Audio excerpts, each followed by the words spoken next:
মানুষের হাতে গড়া কোনো মূর্তি নয়, স্বয়ং ভগবান মাটির তলায় বিরাজমান রয়েছেন এবং তিনি আদেশ দেন মাটি খুঁড়ে তারই মূর্তির পুজো অর্চনা করার জন্য।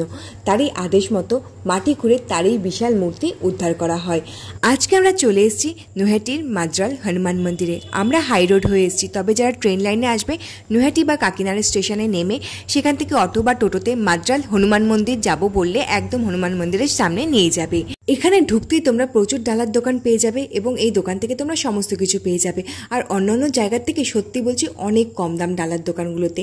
আর ঢুকতেই পেয়ে যাবে বাঁদিকে একটা সুন্দর পার্ক, তারপর প্রথমেই পাবে গণেশ মন্দির, আর রয়েছে এবারে হনুমান মন্দির, আরও রয়েছে প্রচুর মন্দির। চলো তোমাদেরকে ঘুরে দেখাই। মন্দিরের ঠিক বাঁ সাইডেই একটা গাছ রয়েছে যেখানে তোমরা মনস্কামনা জানিয়ে ঢিল বাঁধতে পারো।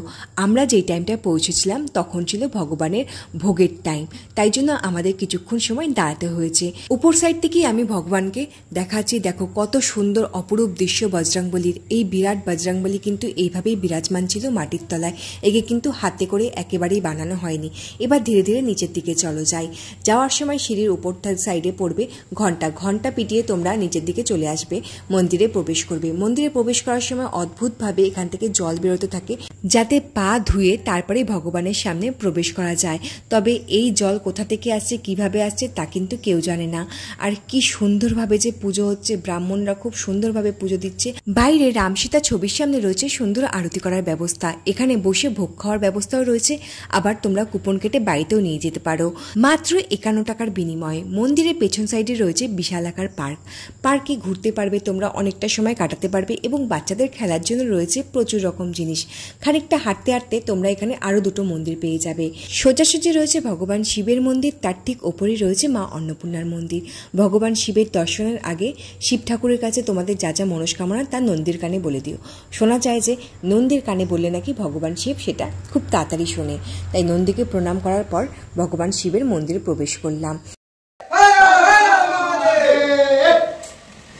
বাইরে বেরিয়ে কয়েকটা সিঁড়ির ধাপ পার করলেই রয়েছে মা অন্নপূর্ণার মূর্তি, মা অন্নপূর্ণার মন্দির। সে যে কী মায়াবী রূপ, সে যে কী মায়াবী শান্তি সেই রূপে, তা তোমরা সামনাসামনি দেখলে হয়তো বিশ্বাস করবে বা উপলব্ধি করতে পারবে। তো এখন তো তোমাদেরকে ভিডিওতেই দেখাচ্ছি, তোমরা ভিডিওতে দেখেই দেখো কতটা শান্তি স্নিগ্ধ লাগে মন। দেখো কি সুন্দর, কি যে অপরূপ দৃশ্য, কি যে অপরূপ রূপ মায়ের, তা মানে বলে বোঝানোর না। মন্দির দর্শনের পর তোমরা এখানে বোটিং করতে পারো। ভিডিওটা ভালো লাগলে সনাতন ধর্মের জয় কমেন্টে লিখে যেও।